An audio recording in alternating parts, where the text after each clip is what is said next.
کچھ حقیقت کے قصے جو ہے نا، حقیقت کے قصے کہانی لگنے لگتے ہیں. تو ایک قصہ ایسا ہی جو نا میرے گاؤں سے ہے. ایک شخص تھا، اس کا نام آر ایس تھا. فل نام میں نہیں لینا چاہتا. تو تقریباً یہ کافی عرصے پہلے کی بات ہے، آج سے 10-15 سال پہلے کی بات ہے. تب اس کی حالت یہ تھی کہ ہمارے وہ گاؤں میں پھرتا رہتا تھا، ادھر بیٹھتا. والدین بھی مسکین تھے بیچارے اس کے، تو روٹی کو بھی ترستا تھا. کبھی ادھر بیٹھتا تھا، کبھی ادھر بیٹھتا تھا، کبھی کسی کے در پہ دوپہر کی روٹی پہ، کبھی کسی کے در پہ جا کے بیٹھتا تھا. شام کی روٹی پہ پھر وہ کسی کے در پہ جا کے بیٹھتا تھا. پھر کوئی نہ کوئی اس کو کچھ سالن وغیرہ دے دیتے تھے. ایسے اس کا بیچارے گزارا تھا. حتیٰ کہ اس کا حالت یہ تھا کہ سگریٹ کے پیسے بھی نہیں تھے اس کے بعد. سگریٹ پیتا تھا تو لوگ سگریٹ پی کے پھینکتے تھے، وہ جو چھوٹا سا حصہ رہتا ہے نا، یہ وہ اٹھا کے پیتا تھا. تو ایسا چلتا رہا. یہ پھر درمیان میں یہ نا 8-9 سال یہ اپنے گاؤں سے شارٹ ہو گیا، غائب ہو گیا. مطلب رہا اچانک یہ بھائی اس کو اللہ نے ایسا نوازا کہ یہ بالکل ایک گاڑی پہ آیا. تو وہ اس کو دیکھ کے لوگ ایسے حیران ہوئے کہ لوگ پریشان ہو گئے کہ یہ اس کو کیا ہو گیا. یہ وہ بندہ جو لوگوں کو یقین نہ آئے اس بات پہ. تو کہنے کا مقصد یہ ہے، کبھی بھی اللہ کے رحمت سے مایوس نہیں ہونا چاہیے. تو اسی مایوسی کا شکار میں ہوا، اسی دباؤ کا شکار میں خود ہوا. تو اپنے آپ کو ہی میں سمجھانے لگا کہ میں نے کہا یار تم تو آر ایس سے تو گزرے نہیں ہو، پھر بھی جو نا کچھ کر تو رہے ہو. وہ تو بالکل ہی جو نا اللہ کے حوالے تھا، مگر پھر بھی اس کو اللہ نے اتنا نوازا.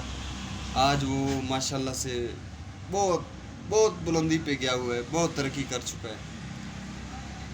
ابھی یہ تو زندگی ہے ہر کسی کی کہ کیسا لایا، کیوں لایا، کیسے دیا اللہ نے، کس ذریعے سے دیا اللہ نے. یہ تو وہ جانتا ہے اور اس کا اللہ جانتا ہے کہ بھئی 1 نمبری کی، 2 نمبری کی، یا کسی کو لوٹا یا واقعی کمایا محنت سے. یہ وہ آر ایس اور اس کا اللہ جانتا ہے. مگر یہ کہانی بتانے کا مقصد صرف یہ ہے کہ کبھی بھی اللہ کی رحمت سے مایوس نہیں ہونا چاہیے. دیکھیے ہم تو پھر بھی ہاتھ پیر مار رہے ہیں. ہم سے کچھ نیچے والے بھی تو ہیں، جیسے کہ یہ آر ایس. مجھ سے تو میں تو اس سے اچھا ہی ہوں، بہتر ہی ہوں. جب جو اس کی حالت تھی، صبر کیا، وقت کے ٹھوکروں کو برداشت کیا، اس نے لوگوں کی تلخ کلامیوں کو برداشت کیا، تکلیفوں کو برداشت کیا. آج اللہ نے اس کو ایسا مقام دیا ہے کہ وہ ماشاءاللہ اس کے ابھی تو پتہ نہیں پاکستان میں بھی رہتا ہے کہ باہر ہے، مگر اتنا اللہ نے اس کو نوازا. یہ اس کا صبر تھا، یہ کہہ لو کہ اس کی صبر کی محنت تھی جس کا پھل اللہ نے اس کو دیا. تو میں اپنے ذات کو خود یہی کہنا چاہتا ہوں کہ بھئی فدا، چپ کرو اور اللہ کے دیے ہوئے رزق پر خوش رہو، راضی رہو. باقی جو اللہ کی مرضی.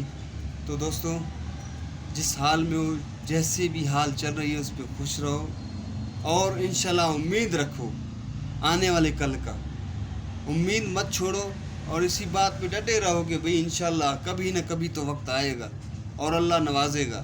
مشکل حالات ہیں، مشکل ہیں. مجھ پہ میں اپنی بات کروں تو میں ایسے مشکلوں سے گھر چکا تھا، ایسی مصیبتوں پہ میں پھنسا ہوا تھا کہ میں اور میرا رب جانتے ہیں. بس یہ اللہ کا کرم ہے جو سلسلہ چل رہا ہے. تو کہنے کا مقصد یہ تھا، بتانے کا مقصد یہ تھا. ریاض اس کا آر ایس کا قصہ چھیڑنے کا مقصد یہ تھا